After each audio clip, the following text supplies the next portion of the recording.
पंखुड़ी, क्या हुआ पंखुड़ी? ऐसे क्यों बैठी है? कुछ नहीं हुआ। फार्म हाउस चलेगी? Farm house? तुम लोग के साथ? हाँ। नहीं, मेरे को नहीं आना। अरे पंखुड़ी देख, इधर देख, ये बड़े लोग ना हमेशा अपने चलाते हैं, है ना? अब हम तुझे फार्म हाउस लेके चल रहे हैं, चल। पर तुम लोग मेरे साथ हर बार प्रैंक करते हो। अरे बाबा प्रैंक की कसम। हाँ, प्रैंक की कसम। इस बार हम कोई प्रैंक नहीं करेंगे, पक्का। अरे तेरी नहीं कसम। अरे अच्छा ठीक है, चल। चले? चल।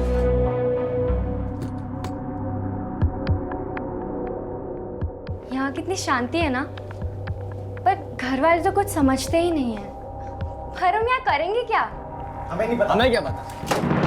भैया, भैया बोलो। बहुत चोरी करती है ना, अब पता चलेगा। भैया प्लीज।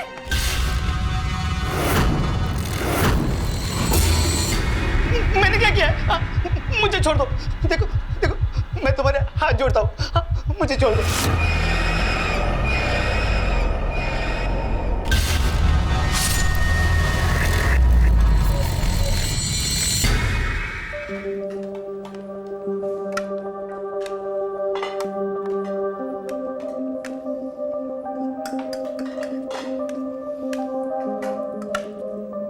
पापा, बुआ से दाल मांगो ना।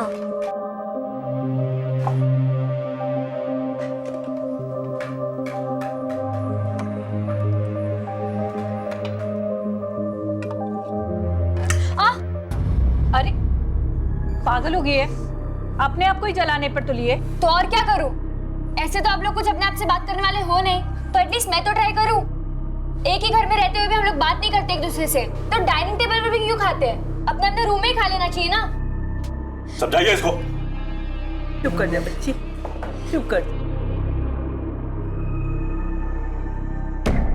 परिवार, रिश्ते, प्यार, एहसास, इन सब की परिभाषा वहां से बदलने लगती है जब इंसान कागज के टुकड़ों का गुलाम होने लगता है। कुछ पाने के चक्कर में क्या छूट रहा है, अगर वक्त रहते इस पर नजर ना डाली जाए तो सामने आते हैं इस लापरवाही के अंजाम, जहां अपनों की भीड़ में भी इंसान अकेला रह जाता है। उम्र दराज इस अकेलेपन पर शायद काबू पा जाए, लेकिन उन मासूमों का क्या जिनके दिलो दिमाग पर हर बात एक छाप की तरह छूटती है और जिंदगी में तजुर्बे की कमी और अपनों का परायापन उन्हें वीरान कर देता है। और फिर जिन राहों पर वो निकलते हैं वहां उन्हें मंजिल नहीं मिलती बल्कि हादसों से टक्कर होती है। इन्हीं हादसों और गैर जिम्मेदारी की कहानी कहता है हमारा आज का ये एपिसोड।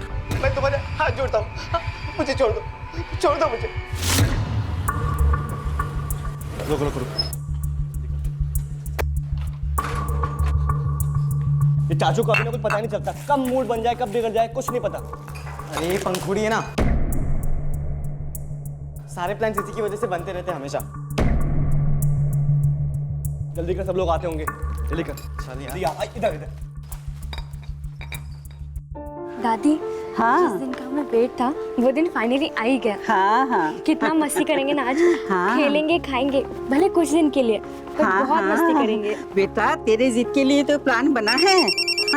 हेलो, हाँ जी, क्या मल्होत्रा साहब के माल की डिलीवरी नहीं हुई? एक मिनट में चेक करके बताता हूँ जी। भैया, आपने मल्होत्रा साहब का माल नहीं डिलीवर करवाया? ये बोल तो दिया था। अरे हाँ, वो शायद टेम्पो का प्रॉब्लम था। शायद टेम्पो का प्रॉब्लम था से क्या मतलब है आपका? अरे कोई काम तो ढंग से कर सकते हैं आप। मुझसे ऊंची आवाज में बात मत करना। तुमने क्यों नहीं देखा? दिन भर घूमते रहते हो। घूमने तो आप जा रहे हैं सारा काम छोड़ के। मेरा सामान बाहर निकालो, हम नहीं जा रहे। मेरा भी सामान उतार दो। जब अनिल भाई साहब की वजह से काम रुका है तो उन्हें करने दीजिए ना। हम अपनी ट्रिप क्यों कैंसिल करें? क्यों? हिस्सा बटोरने के लिए तो बराबर खड़े हो जाते हो ना। थोड़ा बहुत काम कर लिया तो क्या हुआ? चुप रहो तुम सब, कोई कहीं नहीं जाएगा। चलो गाड़ी में बैठो। माँ, काम बहुत जरूरी है, हम लोग घूमने बाद में जाएंगे। समझने की कोशिश करो। चलो उठो। अरे घूमने से भी ज्यादा इंपॉर्टेंट काम है। ऐसी भी क्या कमाई जो किसी को खुशी ही ना दे सके। तू दुखी मत हो बेटा।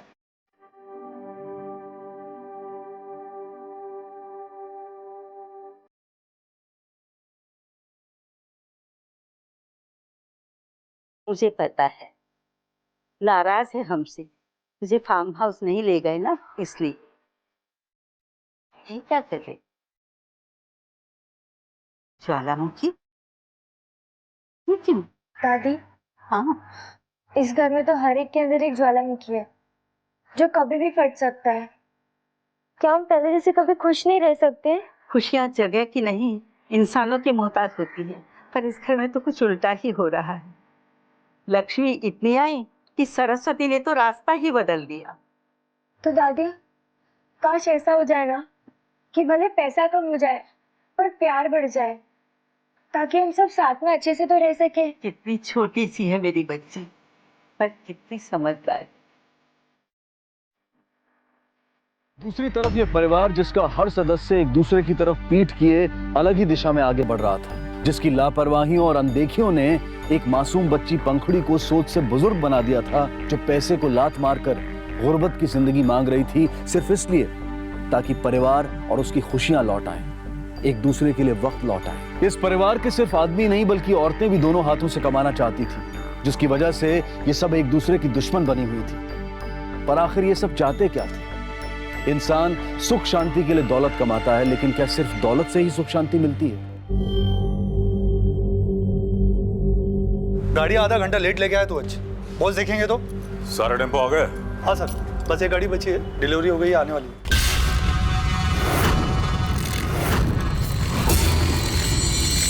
ठीक है, आ जाए तो रजिस्टर में नोट कर देना टाइम के साथ। हाँ नंदिनी बोलो। कहाँ हो तुम? यार अभी तो 2 दिन पहले बिजनेस टूर से होकर आए हो, फिर से जाना है? ये कोई तरीका होता है? तुम्हारी फैमिली भी है। अरे तो काम करना है, जाना पड़ेगा ना, अय्याशी करने थोड़ी जा रहा हूँ। और सुनो, बैग तैयार रखना, सुबह जाना है मुझे।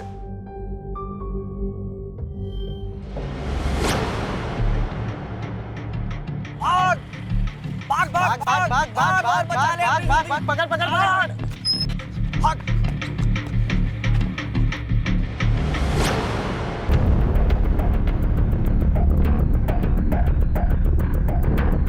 कब से खड़ी है गाड़ी? काफी टाइम पड़ा। गाड़ी के अंदर चेक करो, पेपर से क्या देखो? जी सर। आसपास जाके चेक करो, कुछ मिलता है क्या देखो।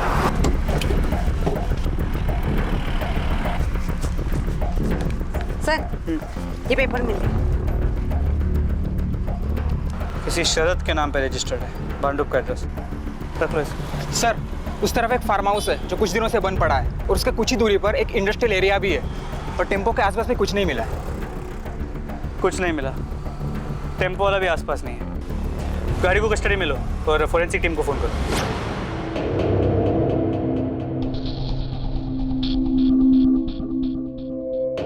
पापा, यही दोनों हैं जिन्होंने मेरी बम पर पेट्रोल का इंजेक्शन लगाया था। क्या सबूत है कि ये दोनों ही थे? देखिए भाई साहब, हो सकता है आपका बेटा झूठ बोलता हो। मैंने देखा था, अमित भैया और दर्पण भैया ही थे। इन दोनों की पुलिस कंप्लेंट करने वाला हूँ मैं। भाई साहब 1 मिनट, मेरी बात सुनिए। आप एक काम कीजिए, आप ये पैसे रख लीजिए, और चाहिए तो और ले लीजिएगा। आप इसका इलाज कराइए, इन दोनों को हम लोग संभाल लेंगे। लोगों के मुंह में नोट ठूसकर कब तक अपनी गलतियों को छुपाता रहेगा? अरे छोड़ो ना माँ, बच्चे हैं, शरारत कर देते हैं, और वैसे भी इन फालतू बातों के लिए वक्त नहीं है मेरे पास। दोबारा ये सब नहीं होना चाहिए।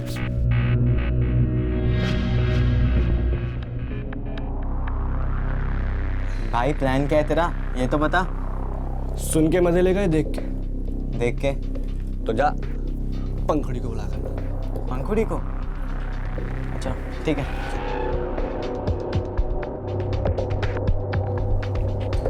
चल, तुझे क्या पंखुड़ी, आना।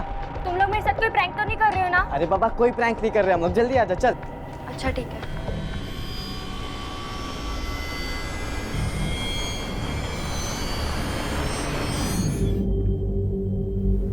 भाई पंखुड़ी, पंखुड़ी भाई, पंखुड़ी भाई क्या हो गया, इसे देखना यार। ए पंखुड़ी, पंखुड़ी उठ नाटक मत करना। पंखुड़ी उठना यार। अभी इसको होश में लाता हूँ। उठ भाई, कुछ कर। ए पंखुड़ी, ए पंखुड़ी, उठ उठ जा यार। उठ उठ। देख पंखुड़ी, इधर देख। तू जो कुछ देखती है घर पे बता देती है ना, इसे चुगली कहते हैं, है ना?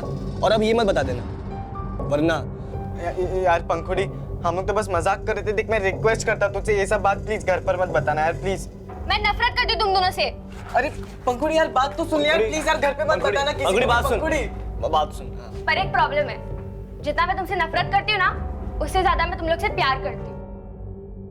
प्रैंक्स, शरारतें, मस्ती इस तरह की हरगिज नहीं होनी चाहिए कि किसी को तकलीफ पहुंचे, किसी को खतरा हो, किसी को ठेस पहुंचे। घर के बड़े और जिम्मेदार जब इस तरह की हरकतों को नजरअंदाज करते हैं और अपनी ही दुनिया में मगन रहते हैं तो यह खतरा किसी भी वक्त भयानक रूप ले सकता है। और यही हो रहा था रस्तोगी परिवार में। पूरे दिन में सिर्फ 20 साड़ियां बिकी है, प्रॉफिट तो मिलेगा ही नहीं, लेकिन किसको क्या पड़ी है ना? उस नीलम को मैं छोड़ूंगी नहीं, देखूंगी मैं उसे। टेंशन के मारे मेरे बाल झड़ने लगे हैं। अगर यही हाल रहा ना तो सब कुछ हमारे हाथ से निकल जाएगा।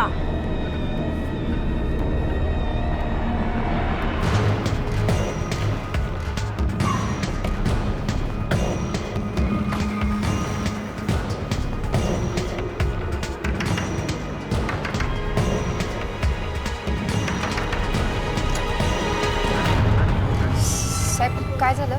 शरद येत होता. हो पण 2-3 दिवसापासून तो घरी नाही आला, त्याचा फोन पण बंद येतोय.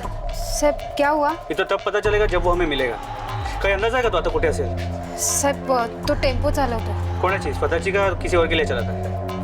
नहीं मेरे को कुछ नहीं पता साहेब. ठीक है, तो आला क्या मला कळवा. हो साहेब. राणे, ये शरद के फोन को ट्रैकिंग पे डाल दो, कॉल रिकॉर्ड निकलवा, पता करो कि गायब होने से पहले उसकी आखिरी लोकेशन क्या थी, और एक खबरी को यहाँ 24 घंटे नजर रखने को बोलो.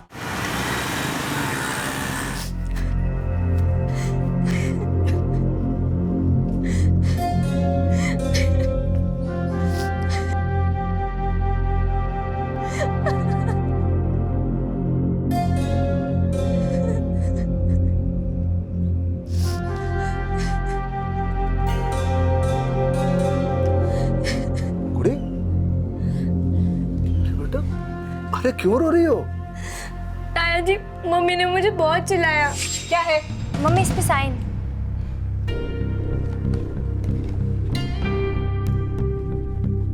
तू स्कूल पढ़ने जाती है या मस्ती करने जाती है? साइंस में तेरे 65 और मैथ्स में तेरे 61। पर मम्मी इंग्लिश और एसएस में तो 90 अप है ना। सोशल साइंस की कोई वैल्यू होती है? तू और तेरे बाप ने ना दोनों ने मेरी नाक में दम करके रखा है। तू स्कूल में जाती है कि मस्ती कर सके, और तेरा बाप कभी फोन नहीं उठाता, घर में टाइम नहीं देता। जा अपने बाप से साइन करवा, मैं इसमें साइन नहीं करूंगी। अरे पगली, इतनी सी बात पे कोई रोता है क्या? ला मैं साइन कर देता हूँ, ला। अरे क्या है, तुम्हारी मम्मी किसी और से गुस्सा होगी तो इतने में तुम गई तो इसलिए डांटा होगा। लो ये भी साइन हो गया। अब मेरी पंखुड़ी के लिए एक मीठा सा गिफ्ट ले लो।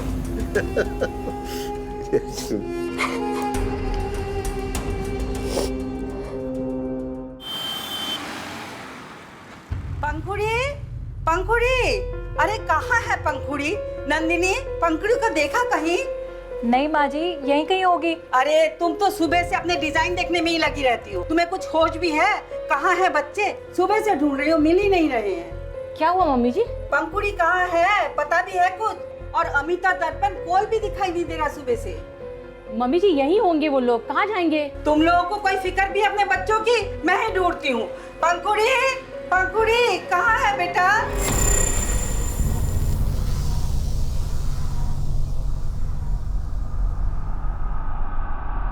आराम से।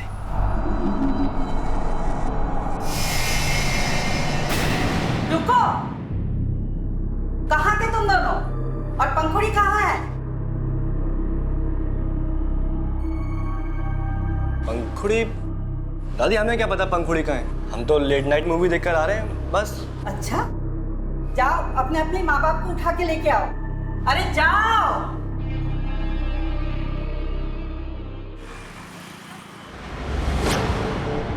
सर, मेरी पोती पंखुड़ी सुबह से गायब है, पता नहीं कहाँ किस हाल में है। आपने अपने रिश्तेदारों और उसके दोस्तों से पता किया? हो सकता है वहाँ हो। सर जहाँ जहाँ वो जा सकती है सब जगह पर पूछताछ की, सर कहीं नहीं मिली। आपकी बेटी है?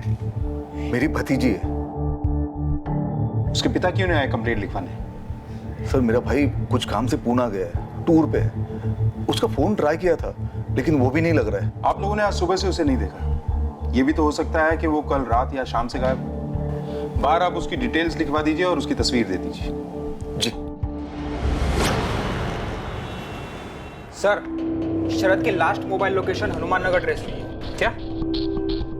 अपने घर से इतनी दूर हनुमान नगर के जंगल में है, वो कर क्या रहा है? और अगर उसके साथ वहीं कुछ हुआ है तो वहाँ किसी ने तो उसे देखा हो। चला तिथे जाऊन बघूया।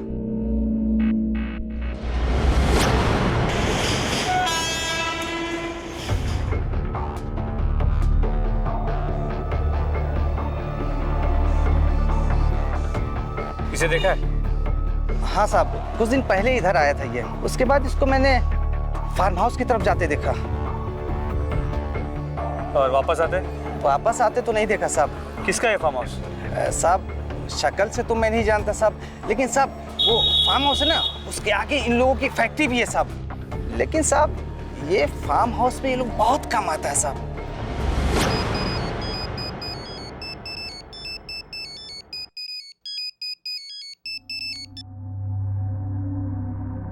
नंदिनी, तुम्हें पता है ना मैं पूना में क्लाइंट के साथ बिजी हूँ। फ्री होकर बात करता हूँ। बाय। मिस्टर नवीन। यस। हमें आपसे कुछ पूछताछ है। बोलिए। इसे जानते हैं? नहीं। टेम्पो ड्राइवर है शरद, 5 दिन से गायब है और आखिरी बार इसे आपके फार्म हाउस जाते हुए देखा गया था। तो हम जानना चाहते हैं कि वहाँ करने क्या गया था। टेम्पो ड्राइवर्स को हायर करना, उनको काम असाइन करना, ये तमाम काम जो है मेरा सुपरवाइजर करता है। माधव, श्याम जी को अंदर भेजो। बैठे। एक टेम्पो ड्राइवर आखिरी बार आपके फार्म हाउस जाते हुए देखा जाता है और फिर गायब हो जाता है, और आपको पता था उसके टेम्पो में ब्लड के स्टेन्स भी मिले। देखिए, मैं फार्म हाउस जो हूँ कभी कभार ही जाता हूँ। सर शाम। ये शरद है, टेम्पो ड्राइवर। नहीं सर, ये हमारे इधर काम नहीं करता है। और वैसे हमारा कोई ड्राइवर मिसिंग भी नहीं है। आप चाहे तो रिकॉर्ड चेक कर सकते हैं। हमें आपका फार्म हाउस चेक करना। सॉरी, देखिए अदरवाइज मत लीजिएगा, लेकिन जितना कोऑपरेशन हो सकता था मैंने किया।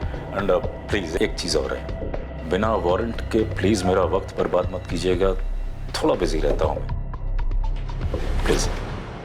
सर इसे तो वारंट चाहिए। मुमकिन है इसका और शरद का पाप का कोई जॉइंट खाता हो, पहले वो पता लगा, फिर इसे कानून सिखाएंगे। रस्तोगी परिवार के रिश्ते प्यार मोहब्बत पर नहीं, शायद नफरत और इल्जामों पर ही टिके थे। सब कागज की जायदाद जोड़ने की फिराक में भावनाओं की नीलामी कर रहे थे। क्या शरद और पंखुड़ी के लापता होने में कोई एक कड़ी कॉमन थी? पंखुड़ी किसके आगे गिड़गिड़ा रही थी? शरद के टेम्पो से मिला खून आखिर किसका था? और क्या वास्ता था उसका रस्तोगी परिवार के फार्म हाउस से? केस का की ठीक है, उसे थाने बुलाओ, आगे देखते हैं। रिपोर्ट लिख लो। सर ठीक है। सर, शरद के बारे में जितने भी लोगों से पूछताछ की है, एक बात कॉमन निकली है कि वो बहुत ही गुस्से वाला है और बहुत लोगों से दारू पी के मार पिटाई भी कर चुका है। ठीक है, उसके घर पे जाके देखते हैं। वो तो 2 साल पहले उसकी बीवी उसको छोड़ के चली गई, तब से वो ऐसा हुआ है। कहाँ गई हो? कहीं एड्रेस आएगा तिचा? सर, मुझे लगता है शरद ने बदला लेने के लिए अपनी बीवी को ढूंढ निकाला होगा और वो खून के निशान उसके ही होंगे। शरद की माँ ने जो मीना की बहन का एड्रेस दिया, वहाँ जाके पता करते हैं। अभी वो कहाँ है? अब तो वही हमें कोई क्लू दे सकता। ठीक है, शाम को देखो। सर, पंखुड़ी का फोन के लास्ट लोकेशन हनुमान नगर। हनुमान नगर? दामले, कोई लड़की अकेले इतनी दूर नहीं जा सकती। जरूर उसे कोई लेके गया हो सकता है सर। ये भी पता चला है कि उस फैमिली का इस एरिया में एक फार्म हाउस भी है। इसका मतलब तो ये बनता है कि कोई बाहर वाला नहीं बल्कि कोई घर वाला ही उसे वहां लेके गया हो। दामले, अनिल को फोन करके इन्फॉर्म करो और फार्म हाउस आने के लिए बोलो। Okay sir. हेलो।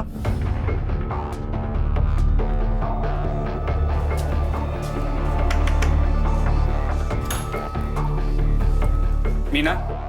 हाँ सर। शरद एक हफ्ते से गायब है, आपके पास उसकी कोई खबर है? नहीं साहब, मेरे पास उसकी कोई खबर नहीं है और मुझे उसकी कोई खबर रखनी भी नहीं है। रोज का मचमच था, पैसे उसके पास रहते नहीं थे, लेनदार रोज दरवाजे पे आते थे और आए दिन रोज न रोज किसी से मारामारी करता था। यहाँ से भी कोई क्लू नहीं मिला।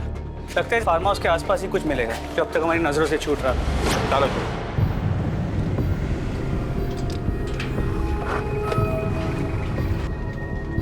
सर आप यहाँ? तुम यहाँ कैसे? एक मिसिंग केस के सिलसिले में एक टेम्पो ड्राइवर एक हफ्ते से गायब है। आखिरी बार इस फार्म हाउस में आते हुए देखा गया था। चलो, फार्म हाउस का चप्पा चप्पा छान मारो, कुछ भी छूटना नहीं चाहिए। अच्छी तरह से पूरी जगह की तलाश करो।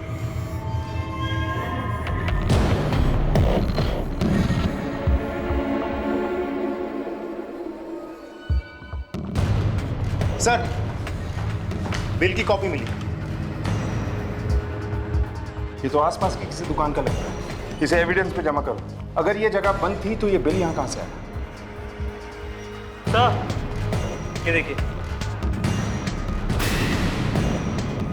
इसे देखकर तो लगता है कि यहाँ कुछ बड़ा क्राइम हो रहा है। फॉरेंसिक टीम को बुलाओ और ब्लड के सैंपल्स को टेस्ट के लिए लो। सर, क्या ये पॉसिबल है कि ये खून शरद का हो? लेकिन सर, बिना चाबी के वो अंदर घुसा कैसे? और दोनों केसेस में कनेक्शन क्या हो सकता है? क्योंकि ये फैमिली तो शरद को जानती तक नहीं। सर, बाथरूम से लाइटर मिला है। इसे भी कस्टडी में जमा करो। सर, अगर ये जगह बंद थी तो ये लाइटर, ये बिल और ये खून, ये सब यहाँ कहाँ से आया? मिस्टर अनिल, जब तक हमारी इन्वेस्टिगेशन पूरी नहीं हो जाती, आपका ये फार्म हाउस हमारी निगरानी में रहेगा। जितनी शिद्दत से तुम मेरे पीछे लगी रहती हो ना, अगर इसका आधा एफर्ट भी तुमने पंखुड़ी के ऊपर लगाया होता तो आज वो हमारे साथ होती। मैंने उसे अकेले पाला है। बिजनेस टूर से कभी फुर्सत मिली है तुम्हें? नोट छापने की मशीन के अलावा अगर कभी अच्छे बाप भी बन गए होते ना, तो ऐसा कुछ नहीं हुआ होता। तुम तो बड़ी एफिशिएंट हो ना। तुमने पंखुड़ी के लिए क्या किया? क्या ध्यान दिया तुमने उस पे? क्या किया? तुम्हें होश में ला रही हूँ। सारी जिंदगी जायदाद कमाते रहे और तुम झगड़ा करती रही। कभी मेरी बच्ची पर ध्यान दिया? कभी उसके सर पर हाथ रखकर पूछा कि बच्ची तू कैसी है? शर्म करो तुम लोग, शर्म करो।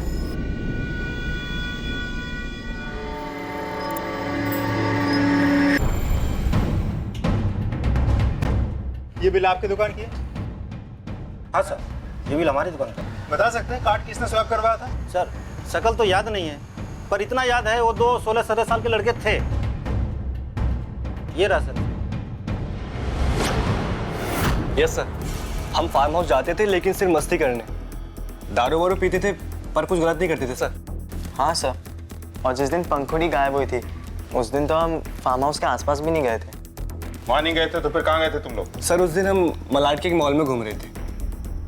ठीक है, जाओ। Thank you sir. सर, इन दोनों की इंक्वायरी की है।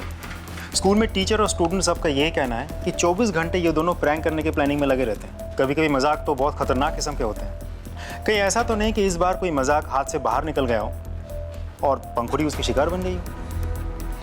दामने पता करो कि ये दोनों सच बोल रहे हैं या झूठ। जिस दिन पंखुड़ी गायब हुई ये दोनों मलाड मॉल में थे या कहीं और? Yes sir.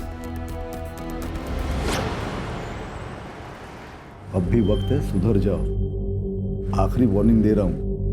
पापा, ज्यादा मेलो ड्रामा करने की जरूरत नहीं है, वरना मुझे भी मुंह खोलना पड़ेगा। भाई तूने तो आज मरवा ही दिया। अब ज्यादा ड्रामा मत कर, अब तो बहुत मजे ले रहा था। अरे मजे की छोड़, अब ये सोच अपनी जान कैसे बचाएंगे हम।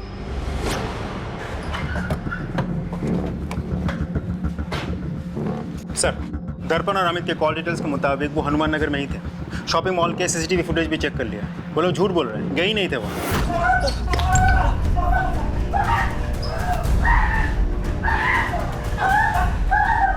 सुना है तुम लोगों को सैडिज्म बहुत पसंद है। आज तुम्हें वही बचेगा। हमें लोगों की पसंद का बहुत ख्याल है। तो देख रहे हो ना तुम, ऐसे ही पूजा होगी तुम दोनों की। सामने शुरू हो जाओ।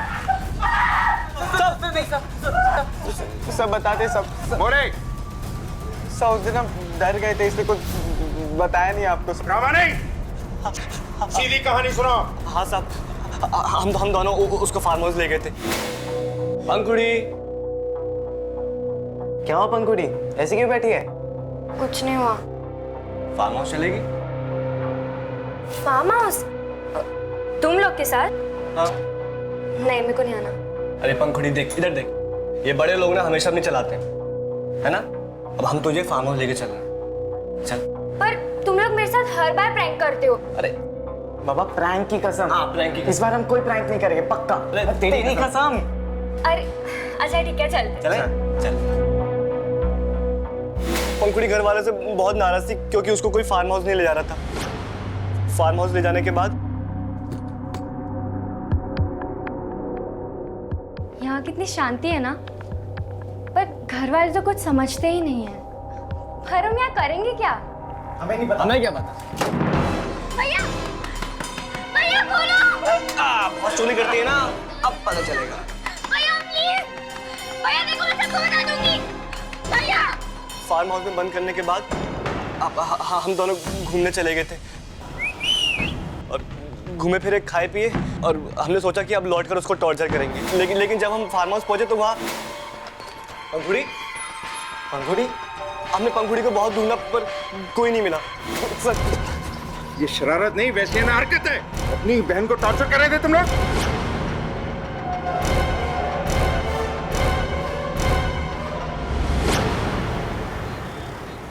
किस तरह की परवरिश की है तुमने अपने बच्चों की? और तुम लोग किसी को दुख देके तुम्हें खुशी मिलती है, चाहे अपनी बहन ही क्यों ना हो। हाँ माँ, ये सब नवीन की गलती है। अरे बच्चों को सही गलत समझाने के बजाय उनकी गलतियों को पैसे देके रफा दफा करता है। मेरी गलती? अरे मैं कम से कम सिचुएशन को हैंडल तो करता हूँ। आपने क्या किया? आप करो ना हैंडल। हाँ तो कर रहा हूँ ना मैं। तो करो ना बातें। अरे हाँ तो कर रहा हूँ। अरे चुप रहो, बंद करो ये ड्रामा। मम्मी जी देखिए, मैं यकीन के साथ कह सकती हूँ, ये भले ही कितने भी बिगड़े क्यों ना हो, लेकिन ये किसी को गायब नहीं कर सकते। मैं सच कह रही हूँ आजी। अरे इस घर में कीचड़ में कमल की तरह थी वो, तुम सबसे अलग। वो किसी को दुख नहीं पहुंचा सकती। पता नहीं कहाँ गई मेरी बच्ची, मेरी पंखुड़ी। ना पंखुड़ी ना शरद, किसी का कुछ पता नहीं चल रहा। फार्म हाउस पे मिला ब्लड शरद का है, ये जानने के लिए भी हमें शरद का मिलना बहुत जरूरी है। क्या कनेक्शन हो सकता है दोनों किसी से? सर देखा जाए तो एक मिनट। हेलो, क्या? ओके सर, फार्म हाउस में मिले ब्लड के फॉरेंसिक रिपोर्ट के मुताबिक वो एक नहीं बल्कि बहुत सारे लोगों का ब्लड है। रस्तोगी परिवार में तो गलतियों का इतना ढेर था कि अच्छाई को शायद ढूंढ कर निकालना पड़े। जो माँ बाप अपने बच्चों के भविष्य के लिए दिन रात एक कर रहे थे, उनके पास अपने ही बच्चों के लिए वक्त नहीं था। और अब एक अपराध की दस्तक उनके घर तक आ पहुंची थी, और इसी अपराध के पुख्ता सबूतों को इकट्ठा करने के लिए पुलिस ने एक बार फिर फार्म हाउस का रुख किया। पूरा फार्म हाउस बारीकी से चेक करो, कुछ भी अजीब दिखाई दे तो इन्फॉर्म करो। सर्च शुरू करो। Yes sir. तुम ऊपर देखो, तुम इस तरफ देखो।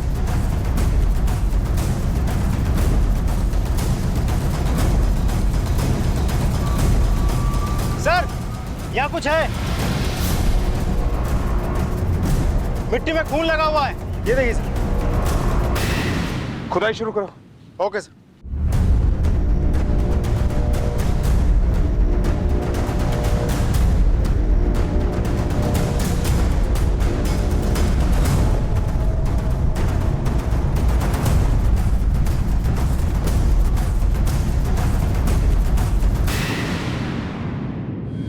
यहाँ भी एक लाश मिली है। ये तो पंखुड़ी की लाश है। सर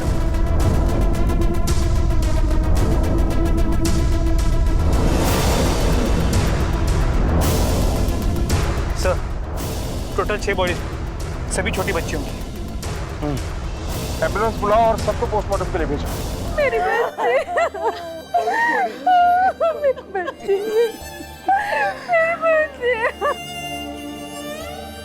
ये सब कुछ तुम लोगों की वजह से हुआ है।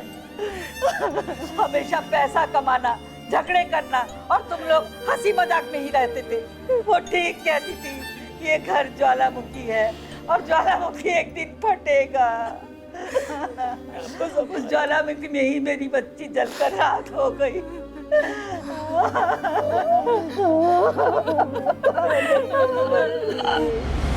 हनुमान नगर में 4 बच्चियों की मिसिंग कंप्लेंट है, जो काफी पुरानी है और अब तक सॉल्व नहीं हुई। हो सकता है कि ये 4 बच्चियां वही हों। अगर ये 4 बच्चियां वही हैं, मान लेते हैं कि 5वीं पंखुड़ी है, तो ये 6वीं बॉडी किसकी? मैं शहर के बाकी पुलिस स्टेशन की मिसिंग कंप्लेंट चेक करता हूँ। और हर्ष, उस फार्म हाउस से मिले लाइटर को भी ट्रेस करो। जी सर। सर पोस्टमार्टम रिपोर्ट आ गई, लेकिन कुछ बॉडीज की हालत ऐसी है कि शनाख्त होना मुश्किल है। और रिपोर्ट के मुताबिक सभी बच्चियों के साथ रेप और मोलेस्टेशन हुआ है। ये केस एक मिसिंग कंप्लेंट से शुरू हुआ था और सीधे सीरियल चाइल्ड मोलेस्टेशन और मर्डर केस में बदल गया। सबसे रीसेंट बॉडी हमें पंखुड़ी की मिली थी ना? Yes sir. बॉडी से हमें मोलेस्टर का सीमेन सैंपल भी मिला होगा। उसे पंखुड़ी के दोनों भाइयों अमित और दर्पण से मैच करो। लेकिन सर अगर कोई घर वाला होगा तो पंखुड़ी को मारेगा क्यों? मामला बहुत गंभीर है, हम कोई चांस नहीं ले सकते। वैसे शरद का इस केस से क्या लेना है?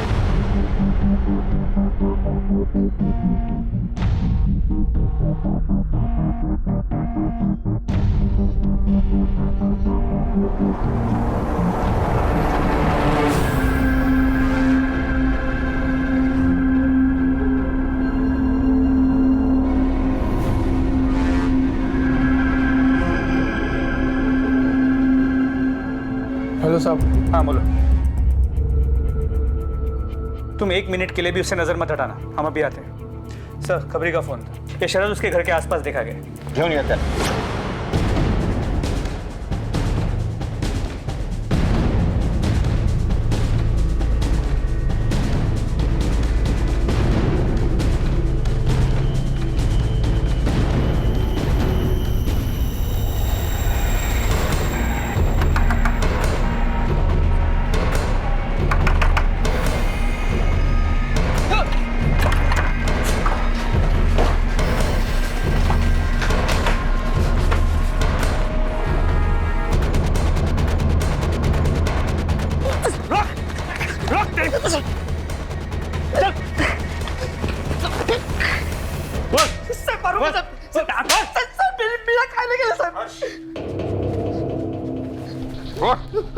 क्यों गया था फार्म हाउस?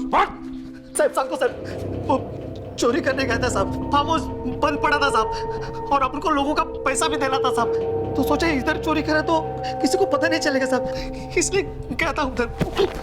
चोरी करके तू इतना डर गया था कि अंडरग्राउंड हो गया? चोरी के साथ साथ तूने खून भी किया और रेप भी किया।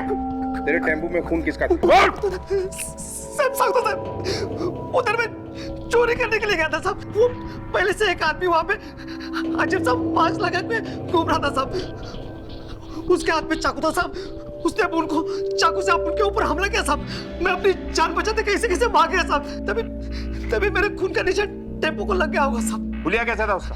सब काटी कैसी? हट्टा कट्टा आदमी था साहब, चेहरे पे मास्क लगा तो कुछ चेहरा ठीक से पता नहीं चला साहब अपन को। जान बचाने के लिए अपने घर क्यों नहीं गया? वहाँ भी खतरा था साहब, वो लेंदर मेरे पीछे पड़े थे मारने के लिए साहब। कहाँ अंडरग्राउंड हुआ था? सब वो पास के गांव में साहब, बनेली में, मैं वही था साहब, चाहे तो आप जाके चेक कर लो साहब। वो तो हम पता कर ही लेंगे, पर अब तू अपना ब्लड सैंपल देगा, और जब तक रिपोर्ट नहीं आ जाती ना, तू हमारा मेहमान रहेगा, समझा?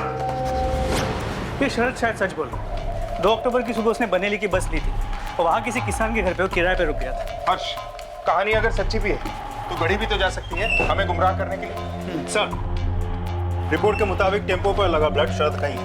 मतलब शरद भी नहीं, तो फिर कौन हो सकता है? तो जिस तरह का डिस्क्रिप्शन शरद ने उस मास्क वाले आदमी का दिया था, कुछ कह पाना मुश्किल है। पंखुड़ के बाप और काका दोनों की कॉल रिकॉर्ड चेक करो, अगर कुछ गड़बड़ है भी तो खुद ही सामने आ जाएगी। Yes sir.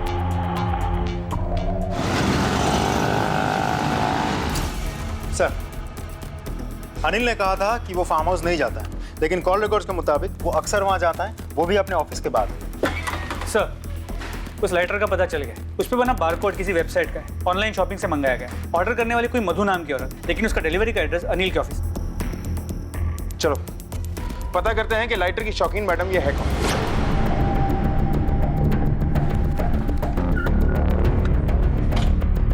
सर, मेरा फार्म हाउस मेरी फैक्ट्री के बगल में ही है, तो जब भी मैं फैक्ट्री से लौटता हूँ तो फार्म हाउस में बाहर से चक्कर मार के देखता हूँ सब कुछ ठीक है या नहीं। कुछ जाना पहचाना सा लग रहा है? जी सर, ये लाइटर मैंने ही अनिल सर को गिफ्ट किया था। क्यों? अफेयर है तुम दोनों के बीच? सर, हम लोगों का कोई अफेयर नहीं चल रहा है। आप मेरा प्रॉब्लम नहीं समझ पाओगे, फ्रस्ट्रेट हो चुका हूँ मैं इस शादी से। मेरी बीवी को बात करना नहीं आता, सिर्फ लड़ना आता है। घर जाने से भी डरता हूँ मैं। सर, यही वजह है मेरे और मधु की दोस्ती की।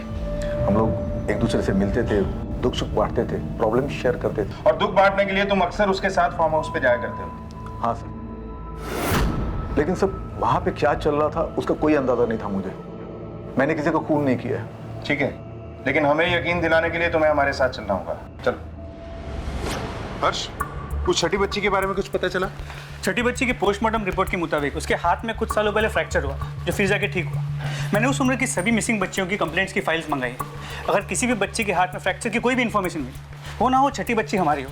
सर, ये किशोर है, अनिल की फैक्ट्री में काम करता है। 2 महीने पहले इनकी भी बच्ची गायब हुई। आपको क्या लगता है इस सब में अनिल का हाथ हो सकता है? वो सब मुझे नहीं पता, हम तो बहुत गरीब आदमी है साहब। हाँ, उन्हें बच्चों से बहुत लगाव था और उनके बच्चों के साथ 2 मिनट में दोस्ती भी हो जाती थी साहब। एक बार मेरी बच्ची को और मेरे कलीग की बच्ची को उन्होंने चॉकलेट दी थी साहब। बस उसके दूसरे ही दिन से हमारी बच्ची गायब थी साहब। बिना कुछ किए ही बच्चियों पे बड़ा प्यार आता है आपको? सर, वो मेरे वर्कर्स की बच्ची है, इसलिए मैं उन्हें चॉकलेट देता था, लेकिन इत्तेफाक से वो गायब हो गई। गलत वक्त पे गलत जगह पहुंचने के बहुत इत्तेफाक हैं तुम्हारे। क्यों? सर, इनके वकील आए हैं जमानत के पेपर्स लेकर।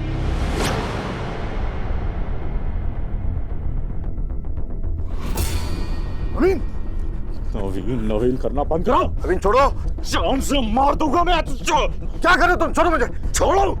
नीलम ने मुझे बताया था तेरे बारे में। क्या क्या तूने मेरी बेटी के साथ? छोड़िए। कभी सोचा नहीं था कि तुम्हारे दिमाग में इतनी गंदगी भरी होगी। पंखुड़ी तो मेरी बेटी जैसी थी और तुम। पंखुड़ी 3 अक्टूबर को फार्म हाउस से गायब हुई, पर अनिल उस दिन शहर में ही था। वो कोई और है जो अब तक हमारी आंखों में धूल झोंक रहा है। नवीन उस दिन उसी एरिया में था, जबकि उसने कहा कि वो पुणे गया और उसका फोन 3 तारीख को पूरे दिन स्विच ऑफ था। सर, मुझे लगता है सबके पीछे नवीन है। उस दिन फार्म हाउस में पंखुड़ी ने उसे सब कुछ करते देख लिया होगा, तो अपने आप को बचाने के लिए उसने पंखुड़ी का कत्ल कर दिया होगा। आपका मतलब है कि मैंने अपनी बेटी के साथ? आप ऐसी घटिया बात सोच भी कैसे सकते हैं? अरे मैं फोन इसलिए ऑफ किए हुए था ताकि मेरे घर वाले मुझे फोन करके परेशान नहीं करें। उस छठी बच्ची की शिनाख्त हो गई, नाम परी है, नौपाड़ा की रहने वाली। उसकी माँ ने मिसिंग कंप्लेंट भी लिखवाई।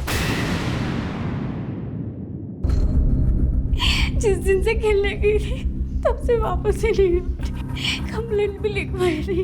वो जादू वाले चेयर में बैठी थी और फिर से गायब हो गई। चेयर? कौन सी चेयर बेटा? वो चेयर बाजू वाले अंकल के पास है। जी कहिए, क्या बात है? सुना है परी तुम्हारी किसी जादू वाली कुर्सी पे बैठी और गायब हो गई। गायब हो गई? ऐसा तो कुछ नहीं है सर, वो इस चेयर पे कभी बैठी ही नहीं। हाँ, इसकी जब डिलीवरी हुई तो शायद उस वक्त बैठी होगी, तो पता नहीं। कहाँ से ऑर्डर की थी चेयर? Royal furniture. उसका एड्रेस? ये सर। हेलो, हाँ, okay sir, DNA sample match हो गया, आपका शक सही था। पहले कि हम तेरी खाल खींच लें, सच सच बता, क्यों गया ये सब? सब पता था, सब पता था। अपना कंट्रोल चाहता था सब, जो औरतों पर नहीं बच्चों पर हो सकता था, क्योंकि सब औरतें मक्कार होती है, धोखेबाज होती है, भाग जाती है, लेकिन बच्चे एक थप्पड़ में शांत हो जाते हैं। अंकल मैंने कुछ नहीं किया, मुझे छोड़ दो। अपने पागलपन के लिए इतनी सारी बच्चियों को अपनी आवाज का शिकार बनाया, इस सब के लिए वही फार्म हाउस क्यों चुना? क्योंकि वो खाली पड़ा था साहब फार्म हाउस। हाँ, अच्छी बड़ी जगह थी, लाशें गाड़ने के लिए कहीं बाहर नहीं जाना पड़ता था साहब। तभी टेम्पो पे खून का निशान लग गया होगा साहब। तो टेम्पो छोड़ के क्यों भागा? मैंने सोचा टेम्पो सुबह लेके जाऊंगा, सुबह देखा तो वहाँ पे टेम्पो नहीं था साहब। पंखुड़ी तेरे हाथ कैसे लगी? वो पुलिस जब मेरे घर पे आई ना, तो मैं छुपने के लिए फार्म हाउस गया साहब। उधर वो पहले से ही बंद पड़ी थी साहब। मैंने तो साहब मौके का फायदा उठाया साहब। अंकल प्लीज मुझे बचा लीजिए अंकल,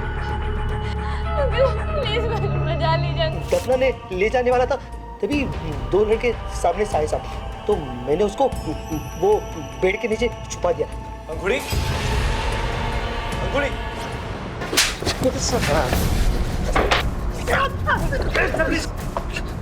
अगर मेरे हाथ में तुझे सजा देना होता ना, तो यही चीर के रख देता तुझे।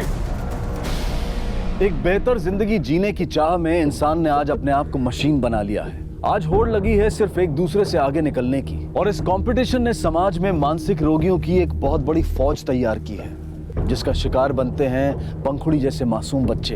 पैसा जरूरत है, लेकिन सब कुछ नहीं, पर सख्त जरूरत है अपने दिलो दिमाग को इन बेतुके और वहशियाना उसूलों से दूर रखने की। इसी विचार के साथ मैं अनूप सोनी अब आपसे विदा लेता हूं। फिर मुलाकात होगी अगले एपिसोड में एक और चौंका देने वाले केस के साथ।